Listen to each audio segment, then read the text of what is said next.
The rookie who survived a killer no cop could stop. The shot came before I could even react. Bang! All the air was ripped out of my lungs. The bullet tore through my shoulder and threw me backward, sliding me across the filthy convenience store floor, through broken glass and fresh blood. I think I screamed. Maybe I didn't. The sound disappeared under the thunder outside, the rain pouring through the shattered door, and the echo of gunfire still hanging in the air. The world spun. My vision blurred at the edges. Pain burned like hot metal driven straight into my flesh. But one thing stayed crystal clear. Ghost was walking toward me. Slow steps, steady, calculated. His black mask reflected the flashing red and blue lights from the street. He held the gun like it was part of his hand, like someone who had killed more times than he could count. No hesitation, no pity, no lecture. Just cold, deliberate intent to finish the job. I tried to push myself back, but the agony in my shoulder nearly knocked me out. I could feel warm blood soaking through my uniform, sticky against my skin. Ghost kept coming. Rookie, he said, his voice dry with contempt. Your mistake was walking in. His two guys, both masked, both armed, moved around the aisles, checking corners, ready to bolt if something went wrong. Ghost, we gotta go, one of them hissed. Cops are on their way, I can hear the sirens. Ghost ignored him. He was focused on me. I tried to raise my gun, but my hand was shaking, slick with blood. The grip slipped from my fingers and the weapon clattered uselessly on the tiles. You know, Ghost said, getting closer, like a predator closing in on a wounded animal. I don't leave witnesses. My heart dropped to my stomach. Stay right there, he said, lifting his pistol. This will be quick. The whole world shrank down to the dark circle of that barrel pointed at my face. He tightened his finger on the trigger. Click. Not a misfire, he was just settling his aim, taking his time. He was going to kill me. No games, no second chances, no mercy. I shut my eyes for one split second, and in that flash, I saw Ramirez on the floor, bleeding out. I saw the officers lying dead outside. I saw every life Ghost had destroyed. When I opened my eyes again, I wasn't done. I was furious. I did the only thing I had left. With my good arm shaking like a leaf in a storm, I grabbed my gun again, dragged it up, and fired. Bang! The shot hit Ghost in the hand. He let out a short, rough cry. His gun fell from his grip and hit the ground like dead weight. His men froze. Ghost, the taller one yelled, lunging toward him. The cops are here. We need to move. Ghost clutched his bleeding wrist, red drops splashing onto the tiles. He looked at me then with a rage so pure it sent ice crawling up my spine. You're going to pay for that, he hissed, his voice full of venom. Outside, sirens wailed through the rain-soaked streets, louder with every passing second. Now Ghost, the other guy shouted, grabbing his jacket. We have to go. Ghost took one step back, then another, but he never took his eyes off me, like he was burning my face into his memory, like he was promising that this wasn't over. She lives today, he growled, only because I don't feel like dying here. He tilted his head. But I'll be back. His men pulled him toward the back exit. One of them kicked the door open and the three of them vanished into the storm. I tried to raise my gun again. Nothing. My arm wouldn't respond. My body was shaking, the pain pounding in time with my heartbeat. Hot blood rolled down my side beneath the fabric. Still, I tried to stand, tried to crawl, tried to chase them. My leg gave out. I collapsed onto the floor, gasping. The store looked like a war zone, shelves knocked over, glass everywhere, blood smeared between fallen cans and broken bottles. That's when I heard it. A low, painful groan. Emily. Ramirez. The sound lit a fire in me. I dragged myself across the floor, leaving a smear of my own blood mixed with rainwater soaking in from the open doorway. I found him behind a toppled shelf, sprawled on the tiles. 2 gunshots in the abdomen, hands shaking, breathing shallow and fast. No, don't talk, I said, fighting the tears burning in my eyes. I already called it in. Help's coming. I told you to stay outside, he muttered, a broken smile twisting his lips. You're stubborn. I grabbed his hand with the one that still had strength. They were going to kill you, Ramirez. I wasn't just going to wait and listen. He coughed, blood staining his teeth. His face was getting paler by the second.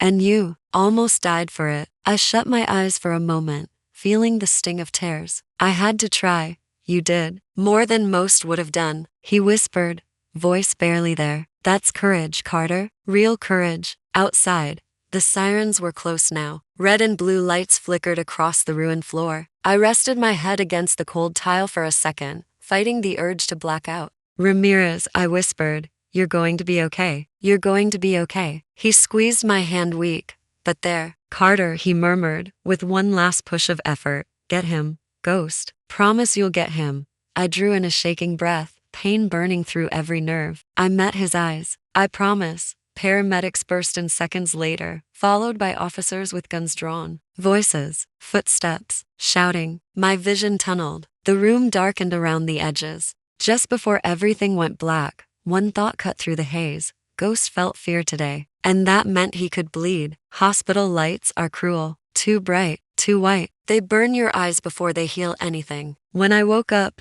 that's all I saw, white light and a blurry ceiling. My shoulder throbbed under thick bandages, like someone had driven a metal rod straight through it. I drew in a shaky breath. Alcohol, antiseptic, old blood. Next to my bed, Sergeant Collins stood with his arms crossed, jaw tight. Welcome back, he said. Carter, do you have any idea the mess you just created? I tried to sit up. Pain slammed through my shoulder and pinned me to the mattress. Ramirez, I whispered. Where is he? Collins glanced toward the hallway. Operating room. 2 bullets to the abdomen. He's alive, for now. My chest tightened. I tried to save him, I said. If I hadn't gone in, I know you tried. Collins cut in. But you went in alone. No backup. No plan.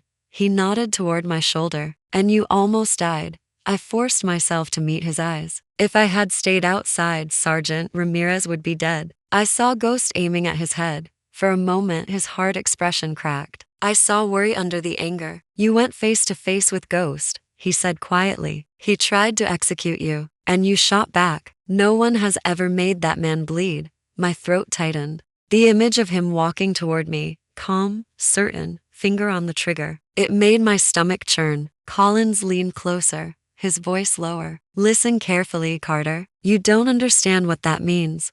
What does it mean? I asked. It means he's coming for you now. He pointed at my chest. Ghost always finishes what he starts. A cold shiver went straight down my spine. I already knew that. Ghost didn't leave witnesses. He didn't leave loose ends. And I had just become the biggest loose end of his career. They discharged me a few hours later with my arm in a sling and a pile of prescriptions I ignored. My body felt drained, but my mind wouldn't sit still. I couldn't go home. I couldn't lie down. I needed to work. When I walked into the station, the whole room went quiet. Every head turned, respect in some eyes, resentment in others, fear in most. Ghost was the shadow hanging over every cop in that building. And now the rookie, the one everyone thought wouldn't last a month, had survived him. Worse than that, I'd wounded him. Collins called everyone into the briefing room. I sat in the back, sling tight against my chest, pretending I didn't feel all the stares. On the projector screen, they showed the same thing they always showed. Ghost's mask. No face, no prints, no name. Just a black shape the city had learned to fear. The situation has changed, Collins began.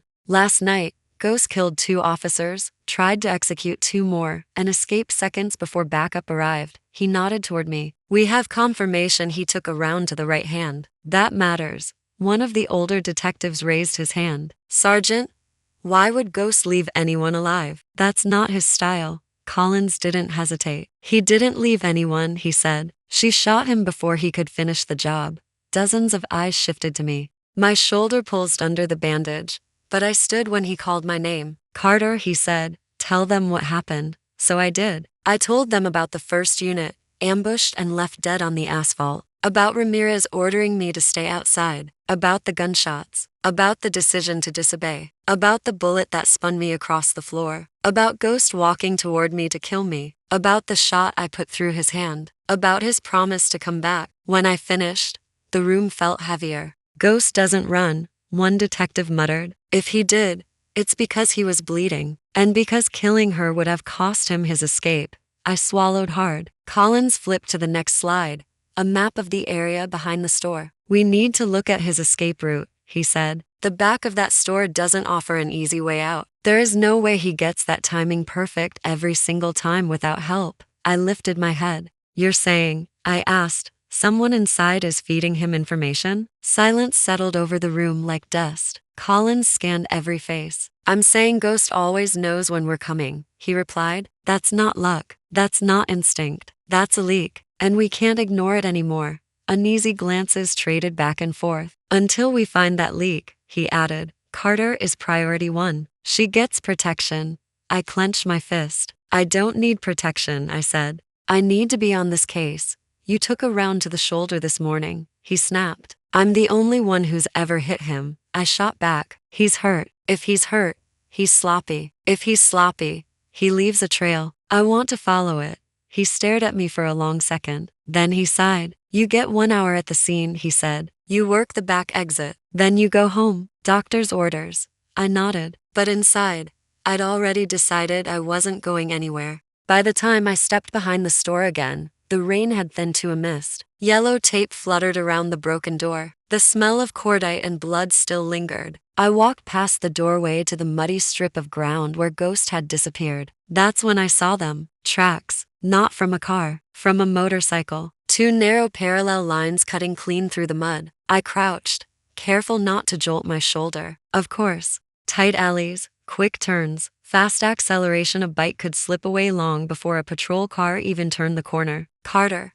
a forensic tech called. I straightened and walked toward him. We pulled this from the mud, he said, holding up a torn piece of dark fabric. Looks like it caught on something when they squeezed through. But something else caught my eye. Half buried near his boot was a small shard of black plastic. I picked it up with gloved fingers. A broken piece of a radio. Not civilian. Standard issue police communicator. The same model clipped to every officer's vest in our station. My blood went cold. This wasn't trash. This wasn't a random gadget Ghost stole. It was proof that he was using our equipment or working with someone who had access to it. Right there, behind that little store, rain soaking into the mud around my boots. I understood. This wasn't just a war against a ghost in the streets. It was a war against someone wearing the same badge I did. Someone inside our walls was feeding a monster. And until I found out who it was, none of us, especially me, were safe. The drizzle turned the city into a blur of gray and yellow. I stood behind the store a moment longer, staring at the broken police communicator in my hand. This wasn't theory anymore. Ghost had help from inside. Carter.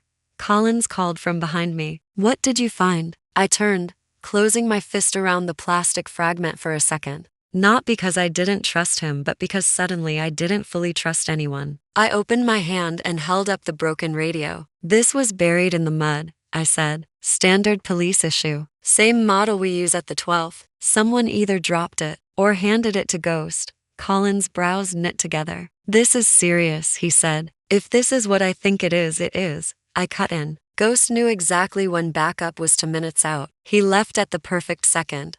That doesn't happen by accident. He glanced around, making sure no one else was close. You need to be careful with what you say, he warned. The moment you point at the wrong person, this turns into a war in here. I let out a slow breath. It's already a war, I said. We just didn't want to admit it.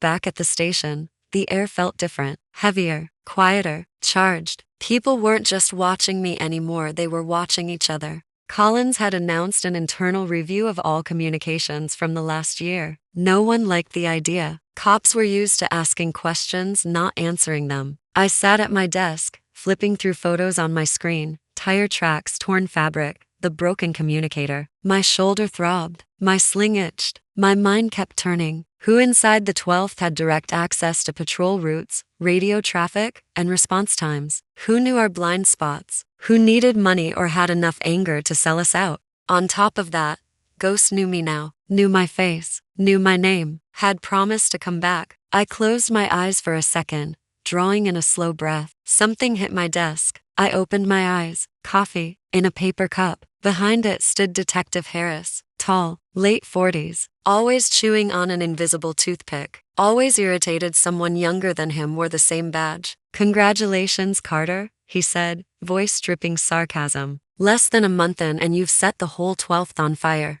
If attention was what you wanted, mission accomplished. I kept my voice steady. I'm just doing my job. He laughed short and bitter. Doing your job almost got Ramirez killed, he snapped, leaning closer. Who do you think you are? A hero? I heard shots, I said. I wasn't going to stand outside and wait for my partner to die. And you shot Ghost, Harris said, eyes narrowing. Perfect. Now he's wounded, angry, and focused. You didn't just paint a target on yourself, rookie. You painted one on all of us. The words hung between us like poison. I didn't answer. He snorted, turned, and walked away, leaving a trail of resentment in his wake. He's too angry, I thought. But anger alone doesn't make him the leak, does it? I filed his name away anyway. 30 minutes later, I was in the surveillance room, alone with the glow of monitors, scrubbing through traffic camera footage. Most of it was useless rain-streaked windshields, smeared headlights, blurry silhouettes. Then something flickered past one frame. A dark shape, low, fast. I paused, rewound, stepped through frame by frame. There, on the far edge of the shot, almost lost in the storm, a motorcycle cut across the intersection. I zoomed in. The image was grainy, distorted by rain, but I saw it a long, fresh scratch down the side of the bike, like it had scraped hard against metal. I remembered the tight back exit behind the store, the narrow path, the overturned shelf. He must have clipped something trying to escape. My pulse kicked up. I pushed the frame to the large monitor and called Collins. Sergeant, you need to see this. He leaned in. Sport bike, he said. Black hightail, armored sides. Looks like the one witnesses mentioned before. Yeah, I said, pointing to the scratch. But this mark wasn't there in the older footage. He did this last night, which means he's hurt and his ride is too, Collins finished. Until he fixes that, he's easier to track. I felt a tight, grim satisfaction. I want to find that bike before he does, I said. Carter, Collins said slowly. You remember you're the main target now, right? He's already tried to kill you once. He usually doesn't miss twice. I don't either, I answered before I could stop myself. He gave me a look that said he knew arguing was pointless. When I left the surveillance room, I expected to get a few more minutes at my desk. Instead, I found something waiting for me. A plain white envelope. No stamp, no label. Just my first name written in red ink across the front. My stomach dropped. I scanned the room. Everyone was busy typing, talking, sorting files. No one looking at me. Or maybe too many people had already looked away. I picked up the envelope and opened it. Inside was a single photograph. My front door, taken at night, from the sidewalk. In the bottom corner, written by hand in thick black marker, you chased me yesterday. Now it's my turn. Gee, for a second, the floor seemed to tilt. He'd been there. While I was unconscious in a hospital bed, Ghost had stood outside my home, close enough to ring the bell, close enough to walk in. He knew where I lived, where I slept, where anyone I cared about might someday stand. He knew exactly how to get in my head. I closed the photo, forcing my breathing to slow. Collins appeared at my side like he'd felt something change. Carter, he said, you look like you've seen a ghost. I handed him the picture. He read the message, swore under his breath. This son of a bitch is worse than I thought, he muttered. This isn't just the job anymore, I said quietly. This is personal. He studied me, then jerked his head toward the hallway. There's something else you need to see. He led me to the records room, unlocked a metal cabinet, and pulled out a thin, dusty file. The title on the front made my heart skip. Operation Ridgefall Case Compromised by Internal Leak. He set it on the table and opened it. Right near the top, printed in cold black ink, Internal Traitor Unidentified. Case closed due to lack of evidence. My stomach knotted. Ghost wasn't the first criminal to get help from inside. He was just the current face of a problem no one had solved. Years ago, Collins said quietly, we had a whole operation blown because someone on the inside fed intel to the wrong people. We never found out who. The file got buried, but the damage never did. I stared at the pages, reports, redacted paragraphs, photos of officers who never made it home. Ghost wasn't just a killer. He was a tool, someone else's advantage, someone with a badge, a radio, and a reason. I straightened, ignoring the sting in my shoulder. I'm going to find whoever is helping him, I said, even if that person sits 3 desks away from me. Collins nodded, but his eyes were troubled. I believe you will, he said. Just remember. He closed the file with a soft thud. The traitor might already be watching you. The night was too quiet, not peaceful, charged, like the air itself was holding its breath. I parked the cruiser a block away from the old warehouse the bike trail had led us to. According to traffic cams and a few terrified witnesses, This was where a black motorcycle with a deep side scratch had been seen more than once. If Ghost was going to fix his ride, this was the place. The moon hid behind thick clouds. The air smelled like rust and oil and bad decisions. I tightened my grip on my gun with my good hand. "You shouldn't be here," I muttered to myself, half amused. Funny how often I hear that lately. Collins had tried to stop me, said we'd go in with a full team in the morning, but I knew better. Ghost had a friend inside. If we waited, he'd be gone. And after the photo on my front door, waiting wasn't an option. This was personal now. I slipped through a side entrance where the lock had been busted long ago. Shadows stretched across the floor in long black stripes. Somewhere deeper inside,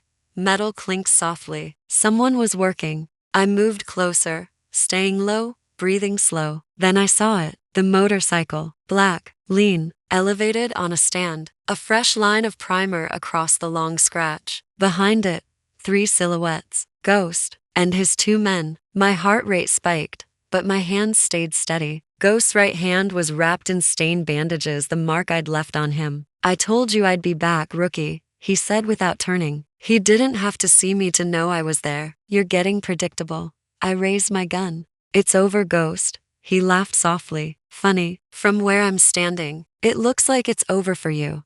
His men lifted their weapons. I fired first. Bang, bang. The opening shots sent them diving for cover. In seconds, the quiet warehouse turned into chaos, footsteps pounding, bullets slamming into metal, tools crashing to the floor. I ducked behind a stack of dusty crates, shoulders screaming in protest. Concrete chipped near my head as rounds hit the wall. I was outnumbered, outgunned, already injured. But I'd been out of options since the day I put on the badge. A voice cut through the noise behind me. "Carter." I spun around, gun up. A figure stepped out from the shadows. My blood ran cold. Harris, the veteran detective. The one who'd practically spit in my face after the briefing. The one who'd given me more attitude than support since the day I walked in. He held a gun. Not low, not confused. Confident. Like he'd practiced pointing it at another cop. "The leak. You shouldn't be alive," Harris said, voice calm, almost conversational. "Ghost should have finished you in that store." I kept my weapon trained on him. "You sold us out," I said. "All of us." To him. He smiled. It didn't reach his eyes. "I did more than sell you out," he replied. "I kept him 10 steps ahead of this department for 2 years. Without me, he would have been a ghost story, not a legend." Anger burned up my spine. "You got officers killed," I said. "You got Ramirez shot. For what? Money?" Harris shrugged. "For money. For control. For the satisfaction of watching idiots walk into traps I saw coming." He tilted his head. "Out there, Carter, the only things that matter are power and leverage. Ghost understands that. You don't." He raised his gun higher. "And now I'm going to fix his one mistake." My heartbeat slowed instead of speeding up. "I don't miss twice either," I said quietly. He smirked. Then he pulled the trigger. Bang. But the shot wasn't his. Harris jerked forward, eyes wide, and dropped to his knees. Another figure stood behind him, bandaged, pale, leaning against a pillar, barely upright. Ramirez. He held his gun with both hands, arms trembling, hospital bracelet still dangling from his wrist. "Never," he gasped. "Point a gun." At my partner. Harris hit the floor, weapon sliding away. I rushed to Ramirez's side. "You're insane," I said, half laughing, half crying. "You shouldn't even be out of bed." He gave me a weak grin. "You're stubborn as hell," he whispered. "Where do you think you learned it?" Before I could answer, heavy footsteps echoed from deeper in the warehouse. I turned. Ghost. Alone now, left hand gripping a new gun, right hand still bandaged, eyes burning with pure hate. "You took everything from me," he said, voice low and dangerous. "My best shot, my men, my reputation. And now you want my life." I stepped in front of Ramirez, putting myself between them. "You had 2 of our officers executed," I replied. "You tried to execute me. You put a price on this whole station. This ends tonight." Ghost walked forward, calm as ever, gun steady. "You were supposed to die in that store," he said. "But you didn't. You got lucky." He stopped a few yards away. "I don't believe in luck," he added. "I believe in corrections." He aimed at my head. I raised my own weapon. For a heartbeat. Everything went quiet. The pain in my shoulder, the drip of water from a leaking pipe, the memory of Ramirez's voice in that bloody store. "Carter, get him. Promise you'll get him." We both fired. Bang, Bang! His bullet tore past my face, close enough that I felt the heat of it, stinging my cheek as it slammed into the wall behind me. Mine hit center mass. Ghost staggered just once. His gun dropped from his hand. He looked down at the spreading stain on his shirt like he couldn't quite believe it. You, he rasped, knees buckling. A rookie. I stepped closer, keeping my gun up. I'm not just a rookie, I said. I'm a cop. And you're done. He tried to lift his arm, but his body wouldn't cooperate. Slowly, like a building collapsing in slow motion, Ghost toppled backward onto the concrete. He didn't get up. Minutes later, sirens lit up the block. Officers stormed the building. Paramedics rushed past me to reach Ramirez, who was fading fast but still conscious. Collins ran in, stopped dead when he saw Ghost's body and Harris on the floor. My God, Carter, he said, shaking his head. This was suicide, but you pulled it off. I exhaled, feeling everything catch up to me at once. He's not going to hurt anyone else, I said. Ramirez was already being loaded onto a stretcher. Despite the pain, he managed a tired smile when they put the oxygen mask over his face. Told you, he mumbled, words muffled. Courage keeps you alive. Remember? I squeezed his hand. I remember, partner. The news spread faster than the cleanup. By the end of the week, every station in the city knew the story. The rookie who stood her ground, took a bullet, exposed a traitor, and brought down a ghost. Reporters called me the hero of the 12th. Officers who wouldn't even look me in the eye on my first day now nodded with genuine respect when I passed. Ramirez survived his surgeries. Harris went from detective to inmate, and I got a promotion I hadn't asked for. But late one afternoon, standing alone at the hospital window while Ramirez slept, I knew something they didn't. I wasn't a hero. I was someone who survived. Someone who got back up after the worst night of her life and refused to stay down. And from that day on, one thing was certain. No one in that city would ever underestimate Emily Carter again.